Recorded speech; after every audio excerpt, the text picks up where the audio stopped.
Yalimadad, bienvenue, and welcome to this evening's Friday Night Reflections. My name is Natasha Walji, and it is such an honor to host you this evening. I also want to welcome all of our Jamaati members coast to coast, our multi-faith members, and everyone that's dialing in from across the globe. You are in for a very special evening. So I am joining you today from my home here in Toronto, fresh off the heels of Black Friday and Cyber Monday. It was a very busy week. No, not because I was shopping, but in my role as a director at Google, it's an area that our team focuses on. I'm pleased to share that many Canadian businesses, small and large, saw record sales online, and it's really encouraging to see given everything that's happening around us. Now, I'm also very excited to be here because Friday Night Reflections is actually a weekly ritual in our household. We have made it to all 35 episodes with chai in hand, and we typically bake something fresh in the oven that day. And the only person that gets more excited about Fridays than I do is my daughter Sophia, and she's 4 years old and often talks about it in her kindergarten class. So tonight she has no idea that I'm hosting, and I cannot wait to see her reaction when she finds out. Now, I know the next question you all have top of mind is, what am I drinking tonight? Well, thank you for asking. I have a lovely cup of chai here. It is a organic Kashmiri green chai. I drink it on a daily basis. It has all the beautiful notes of a black chai, so the cardamom, the clove, the cinnamon, and it's very fragrant, but you actually don't need to put any milk in it, and I really appreciate the efficiency of that. Now, I've paired my chai tonight with a freshly baked cinnamon roll drizzled with maple syrup, and I know that's very Canadian, and that some of you are thinking, the other hosts brought things like naan katai or tepla.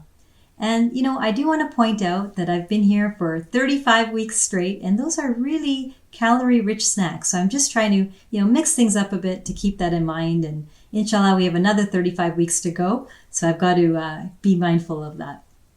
So now I want to get to our theme of the evening, and that is Journeys of Courage. And I think this is the most fitting theme because yesterday the United Nations commemorated the International Day for People with Disabilities. And what we know is that 1 in 7 people globally, over 1 billion people, have a disability today.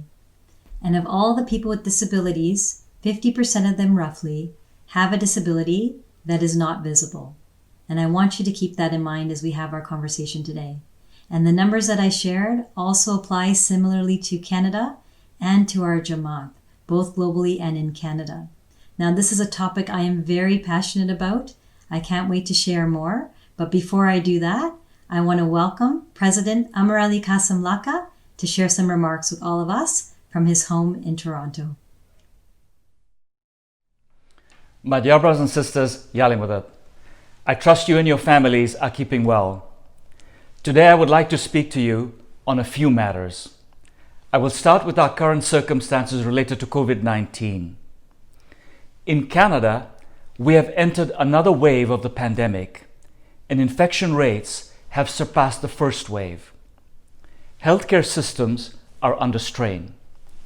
We have seen a return to public health measures that were enacted earlier this year in the spring as governments seek to maintain the safety of Canadians while mitigating the impact of emergency measures.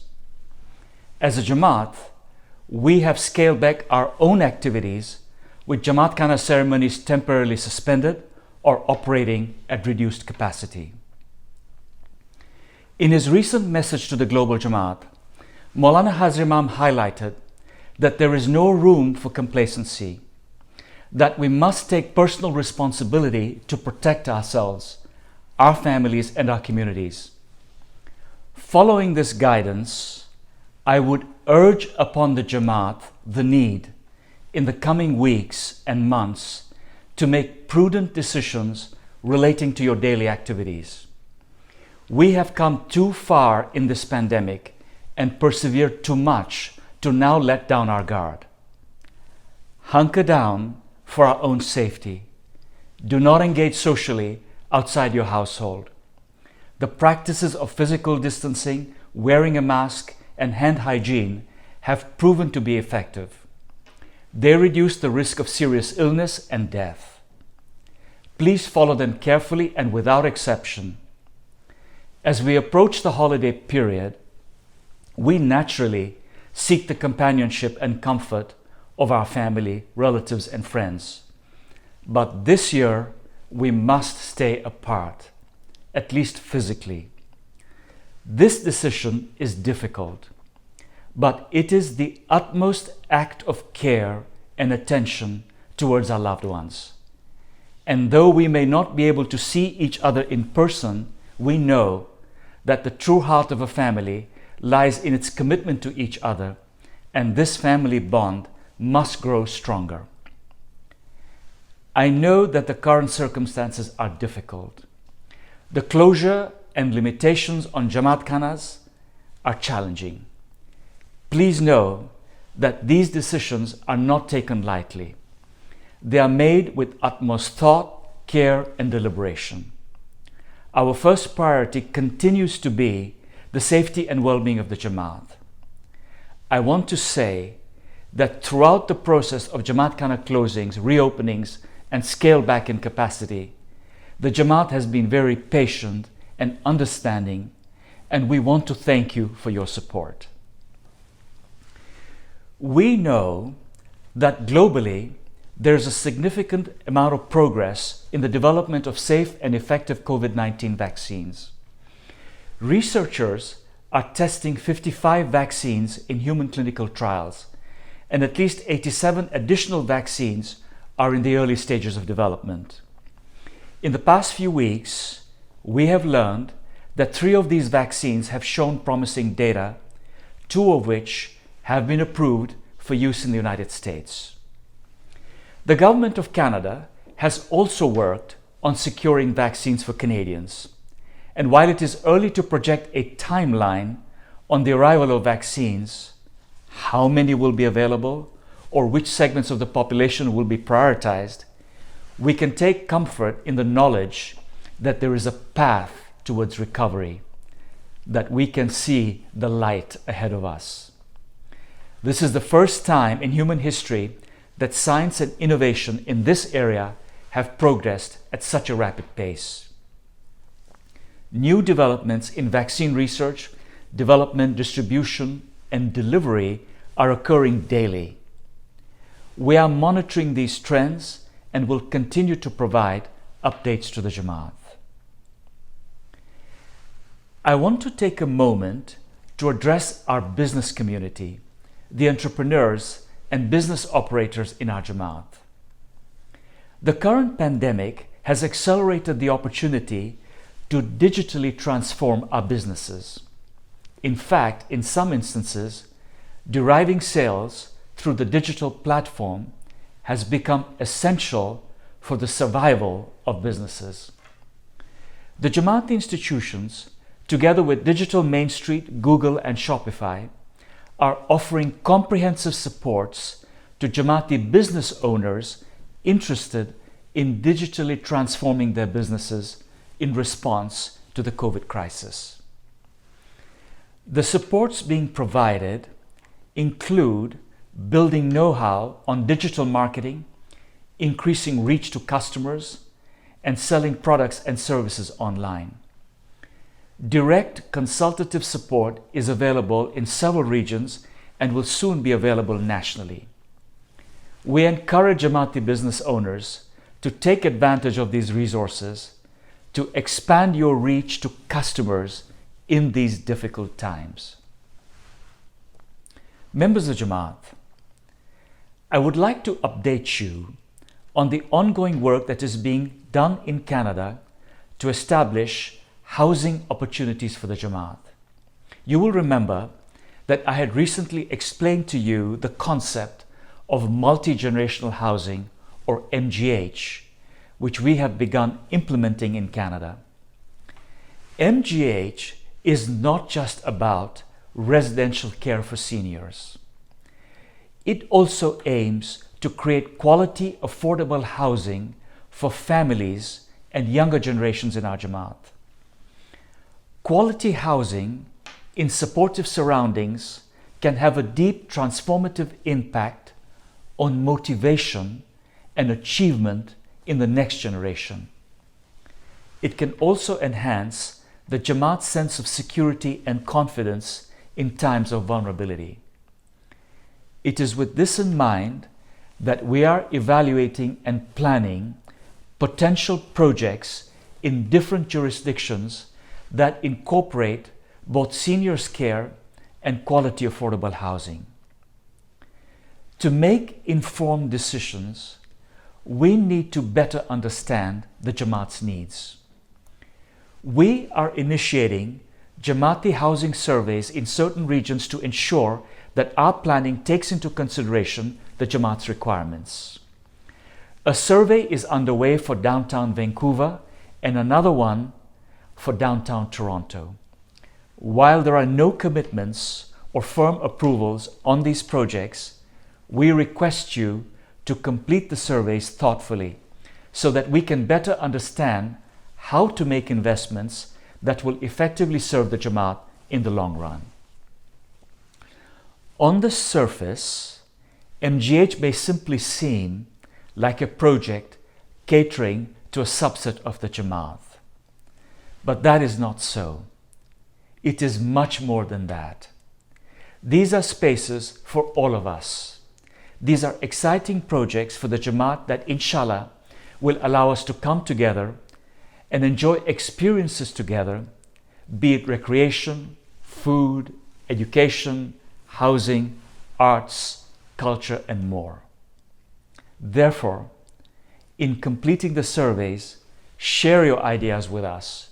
You should know that work is being done by a very dedicated group of volunteers, donors, and experts in the Jamaat who are working hard to achieve the quality housing objectives we have established for the Jamaat. We will keep you informed on these projects as new information becomes available. Lastly, I would like to discuss our education. With the increasing rates of COVID, more schools are going online. We know that while there are many interruptions with schools, it is important that children continue learning at home. We have seen studies suggesting that children may be falling behind in their reading and math by up to a year. So I say to the parents and caregivers in our Jamaat, please ensure your children are supported, not falling behind in their math, science, literature, and art, and that they are reading constantly. Talk to them and help them understand the events of the world we are living in today. For newly arrived immigrants, I want to remind English and French language fluency is the key to successful settlement, academic success, career progress, and economic strength. This is an important time in our lives to strengthen the foundation of our future and of the next generation. Members of the Jamaat, tonight's program is about celebrating resilience and courage and a reminder of what we can accomplish in the face of challenges. Let us move forward in this spirit. While these are difficult times, there is reason for optimism. Let us stay the course and we will get through this pandemic together. If anyone is feeling anxious or stressed, remember that we are here to support and care for you. Call the access line. Call our Mukhi Kamriyas, our Mukhiani Kamriyanis. We want to hear from you. Thank you and Khuda Hafiz. Thank you, President Saib, for your insightful remarks and for reminding us that hope is on the horizon. That's such an important message for all of us to hear. Now we're going to shift gears and talk about the topic of the evening. As I mentioned, it's something very dear to my heart. And the reason for that is because I had the great honor of co-founding a program called SKIP in 2009. Now, the way we founded it was kind of by accident. I was walking along the water with a friend on a sunny summer afternoon in Toronto and happened to attend a barbecue at the Ontario Disabled Sailing Club. Now, I had many interesting conversations that day, but I also met the leader of the club. And she basically shared with me all the activities that they do. And what they did was they actually helped people with disabilities and children and their caregivers go sailing on the water with a volunteer skipper. And a skipper helps navigate a sailboat. And so now you can get a sense of how we originally got inspired to call the program Skip, and it's held true for all these years. So sure enough, she shared that with me, and she shared that they often host communities. So I asked if we could have a day, and so we booked it. And then I went home that day and I called every Sevadari I knew in our Jamaat, and I asked them if they could help find families that could benefit from that program. I led the program for about 5 years, and I'm so pleased to share that today the program still exists, and they've expanded the program with the regions to most cities across Canada. And that's so lovely to hear that they've been able to do that. Now, that program, when we started it, was very much inspired by Hazrat Imam's emphasis on pluralism and improving quality of life during the Golden Jubilee. And we know those are still very important topics and ongoing points of emphasis. And one of the things that Maulana Hazrat Imam really emphasized during Golden Jubilee was this concept of beneficiary engagement. And that's really about engaging the communities that you serve to help them shape what you do. And I think that was one of the reasons why Skip was so successful, and we were able to scale the program to what it is today. So in the early days of Skip, we co-created the program with children and people with disabilities and their caregivers, and they helped us formalize our mandate, how we would operationalize everything, and also what we would focus on. And so our mandate, which remains true to today, is to ensure every single Skip member achieves their full potential and lives a dignified quality of life. And how we go about doing that is focused on 3 things. One is advocacy, both inside and outside of the Jamaat. Secondly is inclusion. And third is about empowerment. Now, one thing that was especially touching for me was that every member we had in Skip that had a disability had this remarkable ability to touch the heart. And I experienced that on dozens of occasions, along with all the volunteers that had the privilege of serving Skip members in the Jamaat. And so today, if anything that I shared with you resonated and you think you may want to become a Skip member, either as a family that has a child or person with disabilities or as a volunteer, please reach out through the access line or your local MK, Muki Kamira, and they can connect you to your local Skip chapter. So with that, we're now going to show a lovely film from the United Kingdom that was featured at the Jubilee Arts Festival in Lisbon, and it's called My Child, My Life.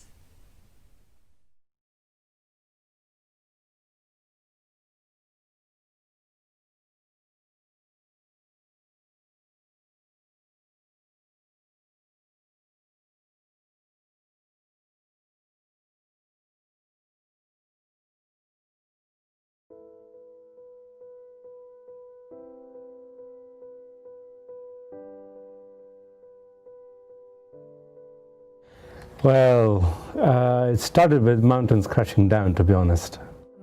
He used to cry often. It didn't seem right. We just had this word hydrocephalus, and we just rushed to the hospital. We have 4 chambers in our head. Liquid flows from one to the other and then exits the head.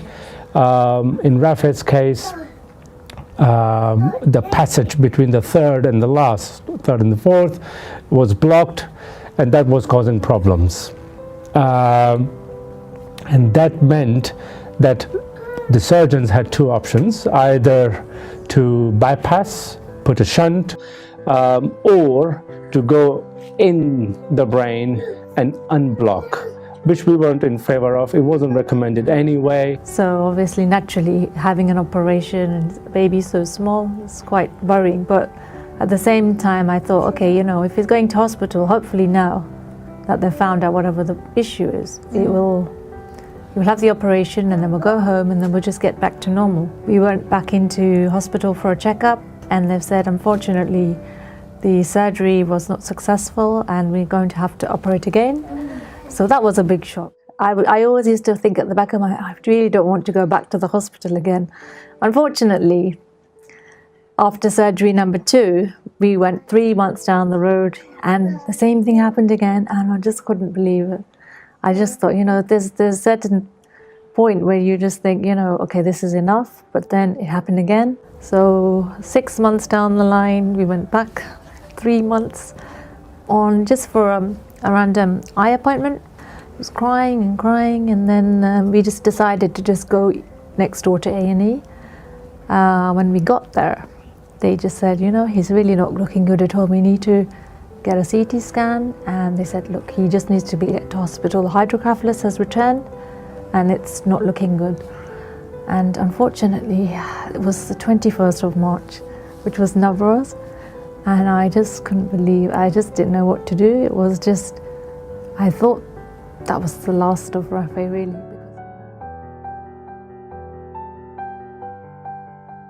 I had very doubts at that time, really, because I never had experience with a disability, and that one. I didn't even know I was pregnant. After 4 months, I found out I was pregnant, and then when I got the diagnosis they said that something was wrong when I went for a scan, and then 6 months they do the test. And then they told me that he had Downs. We met some parents with the same problems. We started to read in the books as well. The worry was that I was getting older and what would happen to him, if something happened to me. The first 4 years, Amal had really problems, a lot of health problems. He had a hole in the heart. He had infections all the time, so I was in the hospital all the time. And then when I did that, people used to say, see, we told you. And it was really hard on that time. But Shukar, we managed. We keep going on and on. So when I was expecting, I did not know that they had Down syndrome, because I thought it was a blessing from God that I'm expecting, first of all. And then, so I didn't know. And then when they were born, and nobody knew at that time as well, the doctors did all their muscle tone, tests and everything, and they couldn't recognize that they had a problem. So it baffled the doctors because the results came out positive that they both had Down syndrome. Then all the checks started, and then both the girls were found to have heart murmur. Zara had a small little murmur. A murmur is a hole in the heart. And Serena had a complete big murmur, and her heart was completely open, so she had AVSD. It was scary at the beginning not to know what to expect with them.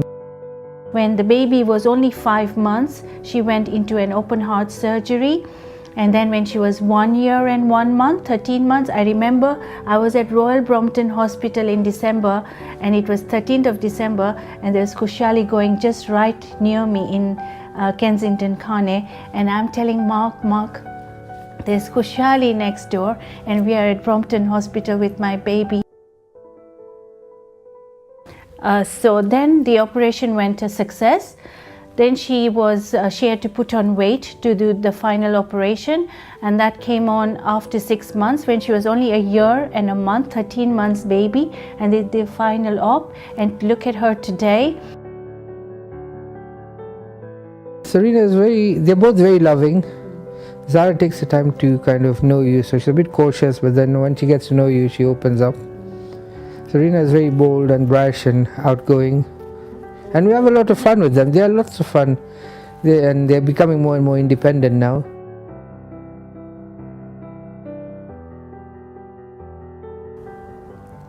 I think it would be our eldest who's paid the price, because she received least of the attention out of all the situation. Obviously, the first year is the year when kids learn to sit up, to walk, to crawl, and then eventually go to walk. But for Rafi, unfortunately, things were quite slow. He didn't feel he was equal to other kids. And then he was getting bullied. And every time I went to school, they would say, no, he's not getting bullied. But he was. And he would, every morning he would cry. He didn't want to go to school. They just want to be accepted like everyone, like all of us. We want to be accepted, we want to be recognized for what we do. So I think that's the same thing they want. At the moment, special needs children are not inclusive, are not included. There is less understanding of disabled children. We are in the 21st century where Mola has said, educate yourself.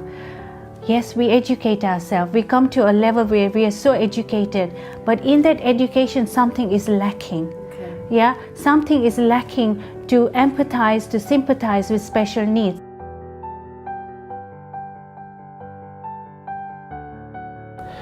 Look, nobody's seen future. And with children, it is almost like a lottery.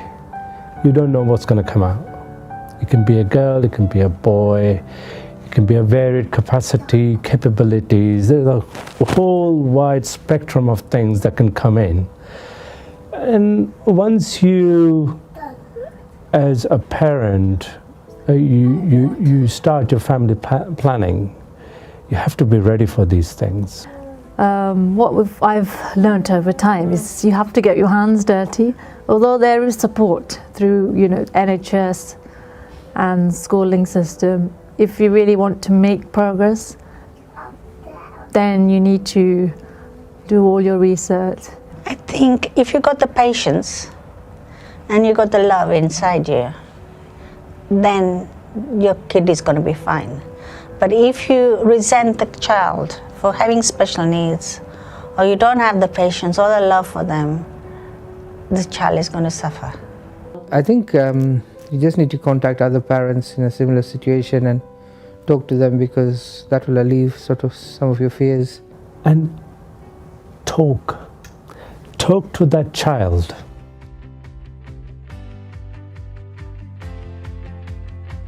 But people would just come and say, hello, Yalimudit, and smile, and then he would smile through his eyes. That's what Rafa is all about.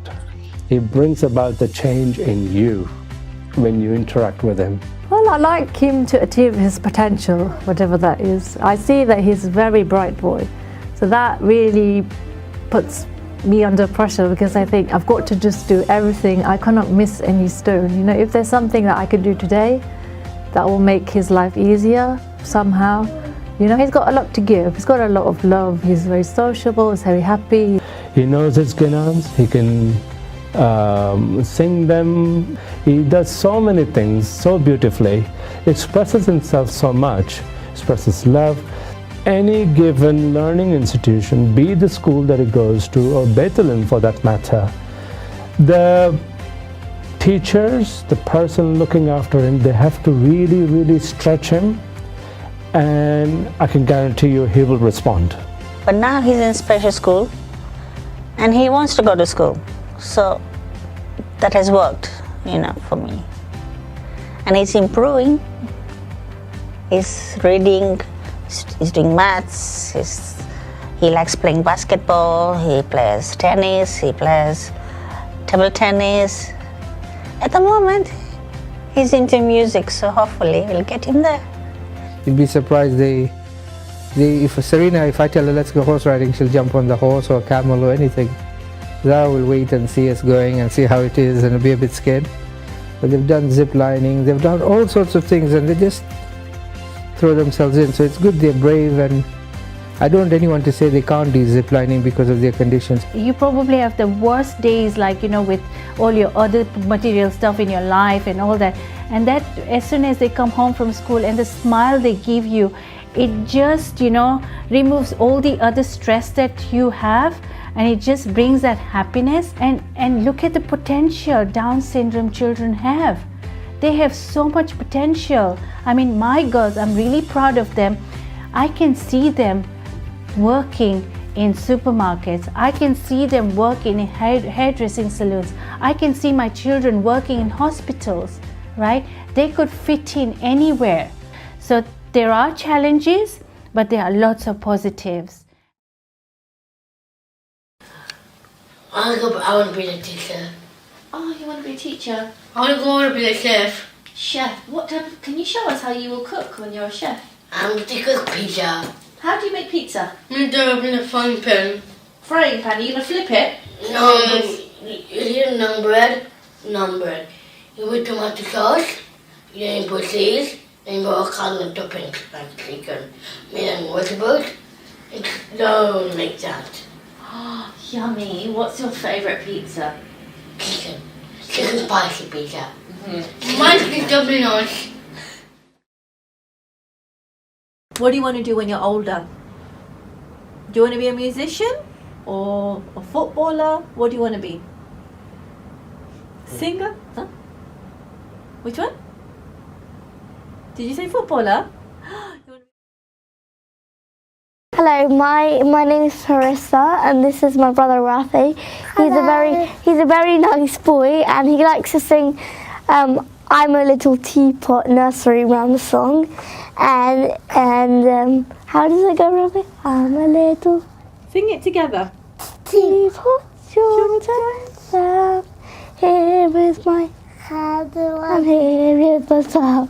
When you pull me over, hear me shout. Just tip me over and pull me out. Good. Yay!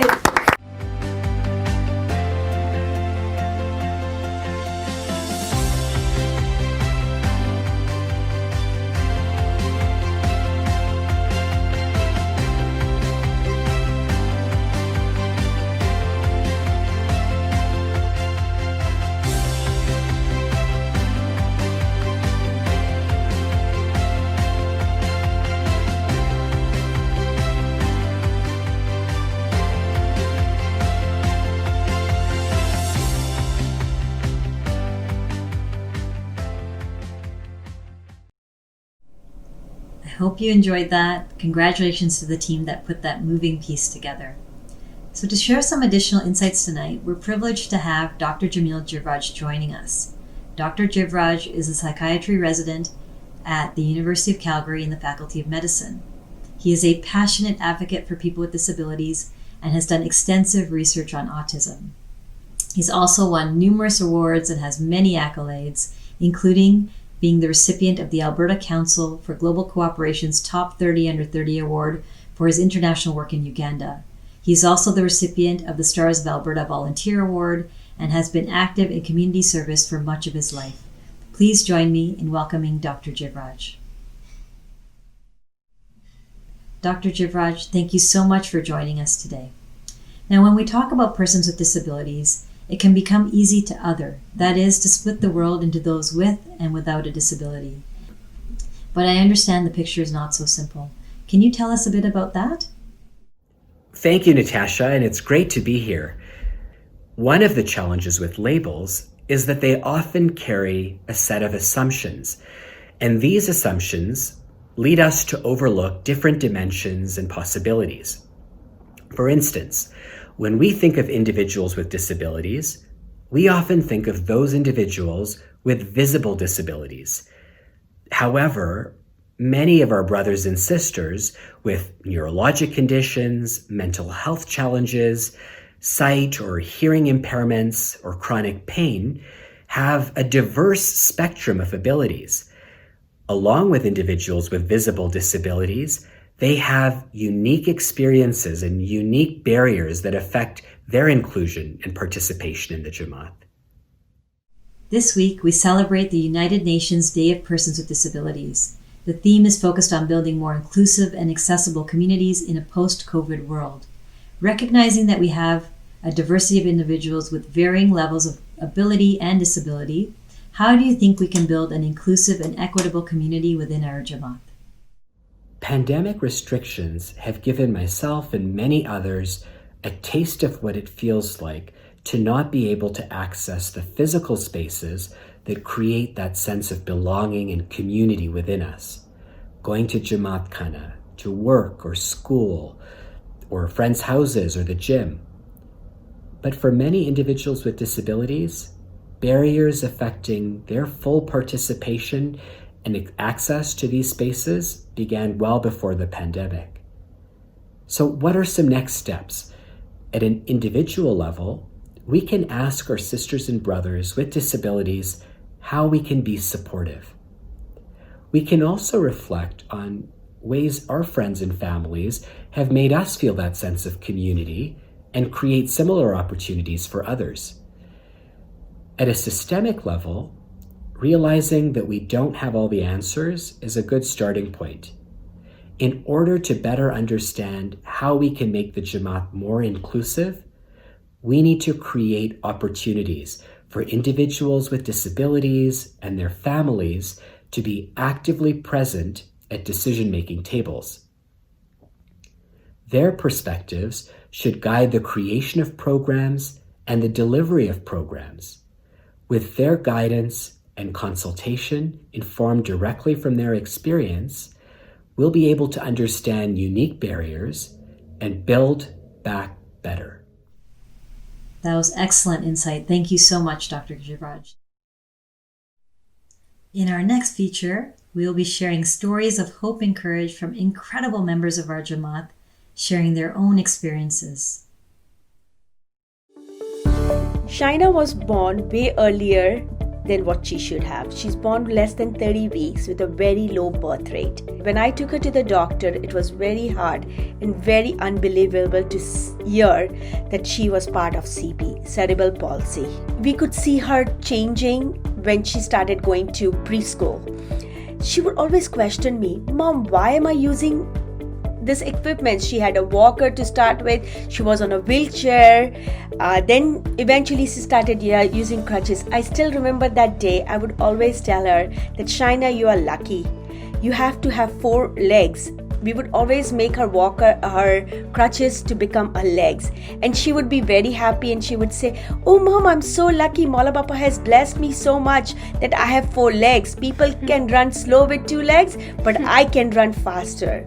Some of my favorite things to do are swimming, reading, writing, playing the piano, horseback riding, being in ventures. I'm a first-year venture, being a Beavers leader, but most importantly, being a dua teacher. This is by far the most rewarding thing I've ever experienced. When I was younger, I didn't have the confidence that I do now because I thought, I have these physical challenges, I have these challenges, and I'll never be as good as anybody who has no challenges. But then I realized that everybody in life, whether they're visible or not, have their own challenges. But the important thing is how you adapt and you use those challenges as your strengths rather than your weaknesses.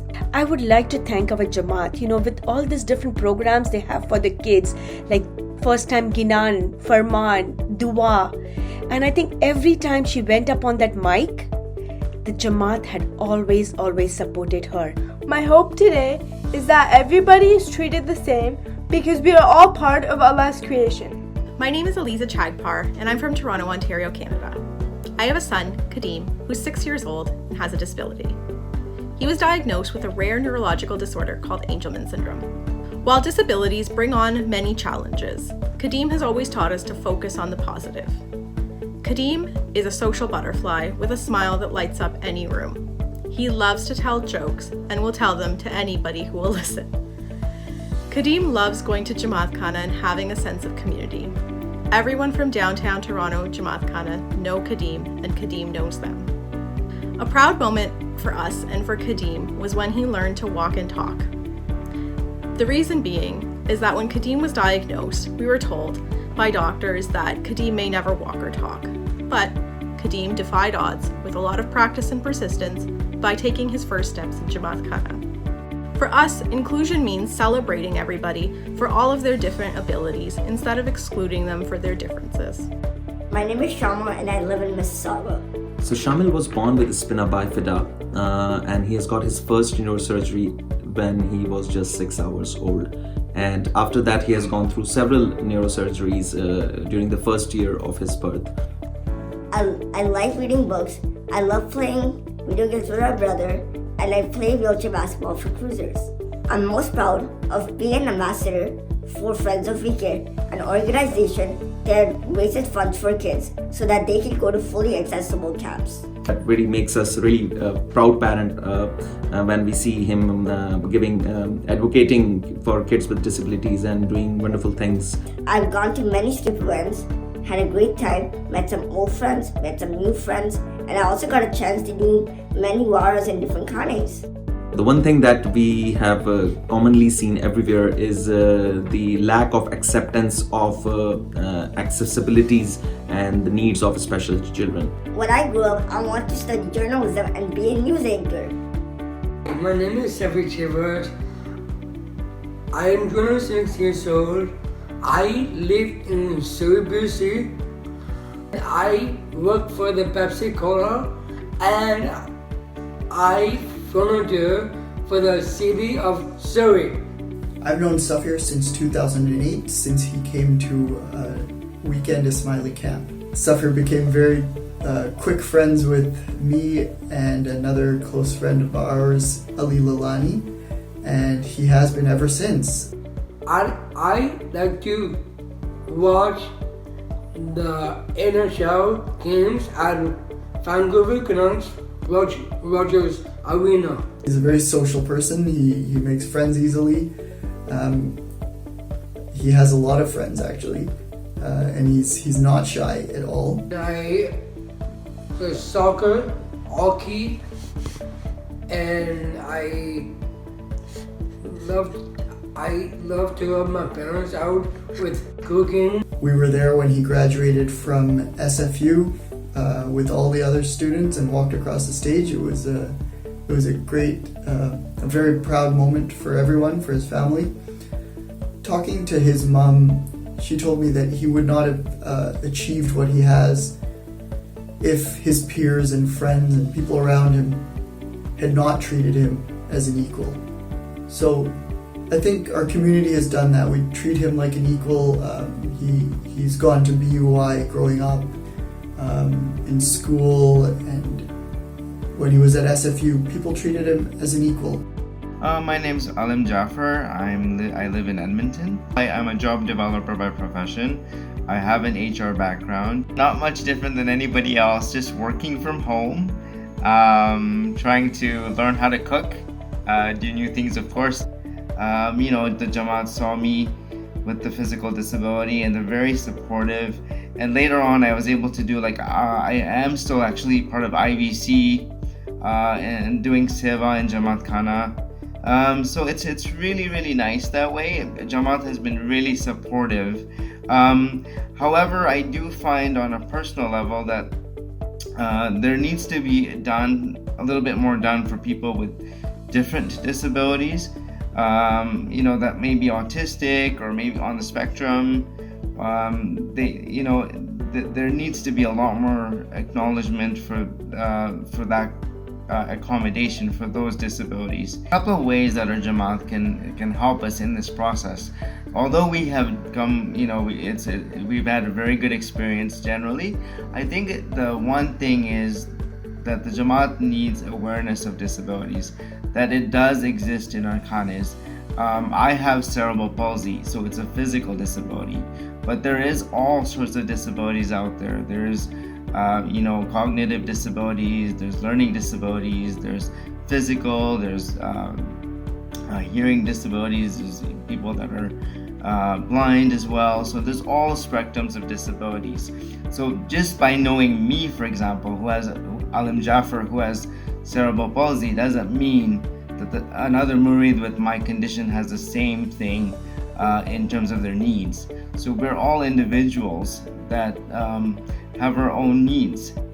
People tend to shy away from asking a question if they don't know something, thinking that they might offend somebody. And I think that's the wrong assumption to make.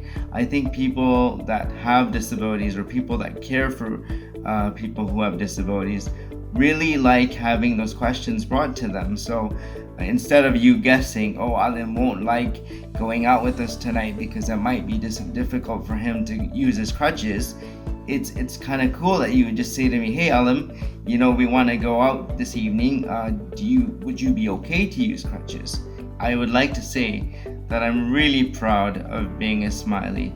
Being an Ismaili indirectly and directly has helped me to excel in my life. I know that whenever I've had difficulties or challenges, I've always relied on our spiritual aspect of our faith to get me through things. And in terms of materialistic, I've always been encouraged by our work that we do in our communities.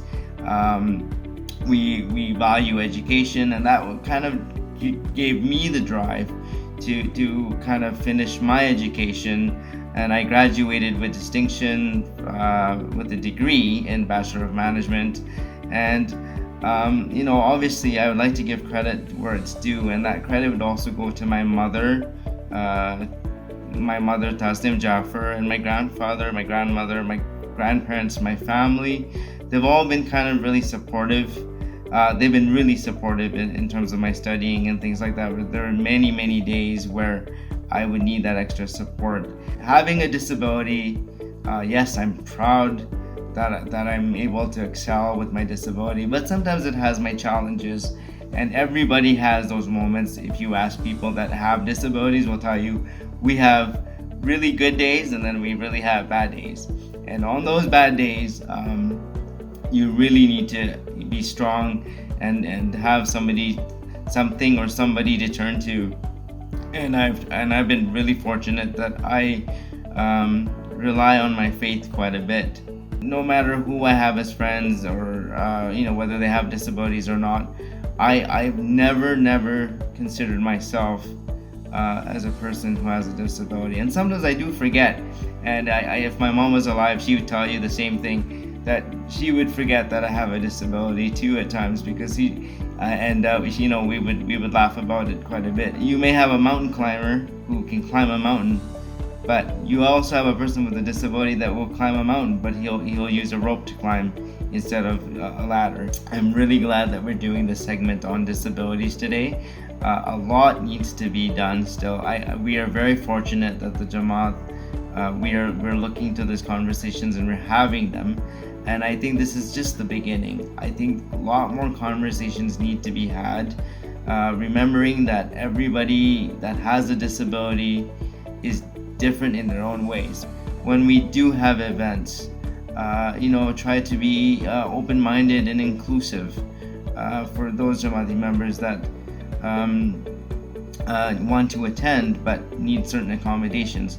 So just to remember that even though I have a physical disability, there are a lot of my brothers and sisters that have other sorts of disabilities that need to be considered. But the main thing is, please is educate yourself, be open-minded with conducting a dialogue, and that's the best way to do it. I hope you enjoyed that. For me, it's a glimpse into why working with children and people with disabilities has been so inspiring. So before we head into our most loved, much awaited musical expressions, I have a few important announcements to make. Please remember that the Burial Plan Drive is still open, and the due date is December the 30th. You can find this online at iicanada.com/burial plan. If you've missed past episodes, unlike me, you can now find them easily at iicanada.org/FNR. This is episode number 36, which is just unbelievable. Next weekend, I know, is a very special one for all of us as we celebrate our beloved Imam's 84th birthday. I know we can't commemorate in Kane, and for some of you that may be disappointing, but we've got an amazing weekend of special programming in store for all of you, and our volunteers are hard at work working on all of that to keep us all connected at home. Next Friday, we're going to have a Salagra edition of our Friday Night Reflections. There will be a quiz, a delightful children's segment. And on December the 13th, on Sunday, please make sure you join us for a special evening program entitled Salagra, celebrating our beloved Imam, as we celebrate and honor our beloved Maulana Hazri Imam. We end our show tonight with a unique feature entitled Shabu Unstoppable. It's an uplifting story of one of our Jamaati members from Calgary and is brought to you by filmmaker Kareem Punja. This film was a finalist in the Jubilee Arts Canada Film Festival, and we're proud to showcase Kareem's work and bring it back today. And of course, we close off the evening with the most loved musical expressions. It was an absolute joy to host you today. Thank you so much for having me in your living room. I hope you enjoyed the show. I also wanted to wish you an early Kushali Mubarak to you and your family, and a Kushali Mubarak to my mom, my dad, my sister, and Sophia, my daughter, and wish all of you immense happiness, barakat, good health, stay safe out there, and Yali Madat.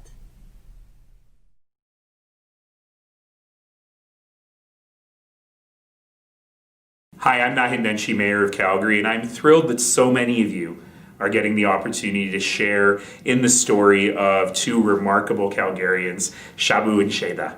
Now, I've known them forever, and I have been inspired by Shabu's determination and by his incredible resilience in everything he's ever done, and with Sheda being right there next to him for so many years, and I'm thrilled to share this story with so many of you. Thanks so much to Karan Punja and the team for putting together this beautiful film. Be ready to be inspired.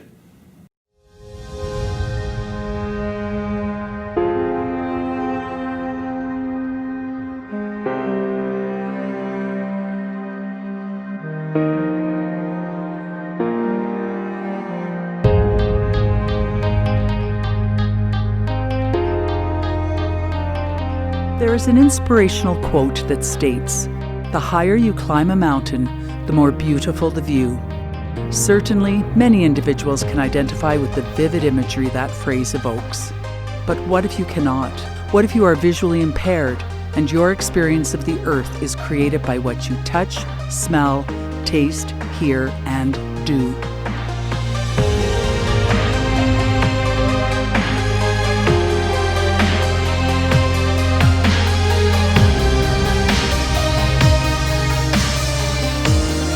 My name is Shabu, and I am totally blind.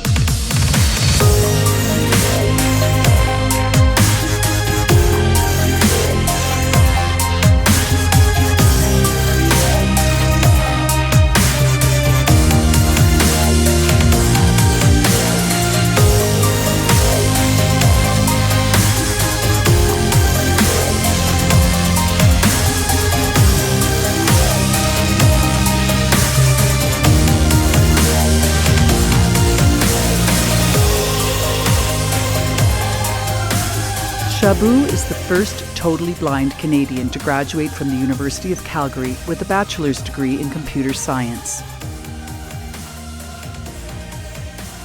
Shabu continuously aspires to achieve ever higher goals, defying all odds in the process. His impressive accomplishments began to garner attention as he tackled tasks that are typically considered impossible for a visually impaired person, most notably when he and Sheda hiked some of the most impressive peaks on Earth. The first mission we wanted to do back home was to climb Mount Kilimanjaro, which is about over 19,000 feet, and it has a nickname of Roof of Africa. The second mission was that to raise funds for a humanitarian cause, Focus Canada, and we raised $10,000 for that. The sense and the relief and all those stuff when we get to the top was so much fulfilling. It was so much of a pleasure and happiness to get to the top. Shabu was the first totally blind Canadian to have reached Uhuru Peak. And so 2013 we decided to take a bigger adventure. So we decided to climb to the Everest Base Camp. And at the same time, we raised over $30,000 for the World Partnership Walk. The whole trip was 14 days, up and down the mountains of the Himalayas, and down the valley, and across the suspension bridges over the Dudh Koshi River. And the last 3 days was the toughest because we were quite high by that time, and it had been snowing for the last 3 days, and I wasn't sure that we would make it to the base camp. I was very happy and excited and very proud of him to be the first totally blind Canadian to have reached the Everest Base Camp. Shabu is unstoppable, a shining example of tenacity and resilience. When he's not busy with philanthropic work, Shabu enjoys riding tandem bicycle, cooking, and cross-country skiing, for which he has won numerous gold and silver medals. The couple injects all their endeavors with laughter and fun. They exude kindness and compassion, as well as an incredibly alluring zest for life. Shabu and Shada live by example and demonstrate for all the philosophy that a physical disability is but a mere blip on your journey to reaching new heights.